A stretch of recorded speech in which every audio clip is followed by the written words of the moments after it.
সকাল থেকে কেউ একা, কেউ বা দল বেঁধে আসছেন।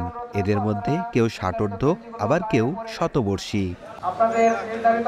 হাসি, আড্ডা, খেলাধুলা সহ খাওয়া দাওয়ার আয়োজনে দিনভর যেন আনন্দঘন মুহূর্ত পার করলেন মেহেরপুর সদর উপজেলার চকসামনগর গ্রামের প্রবীণ মেলায় বয়োবৃদ্ধরা। হারিয়ে যান পুরনো দিনের স্মৃতিতে। খেলায় প্রতিযোগিতা, বিজয়ের উল্লাস, খুনসুটি, খাবার খেতে বসে ভালোবাসার দৃশ্য, গল্পের আসর, সবই যেন দীর্ঘ সম্পর্কের বহিঃপ্রকাশ। আমরা আজকে যে এই পুনর্মিলনে উপস্থিত হতে পেরেছি, এর জন্য আল্লাহর কাছে লাখ কোটি শুকরিয়া করছে, এবং যারা এই আয়োজন করেছে তাদের জন্য আমরা বলছি যে তারা দীর্ঘায়ু জীবিত হোক।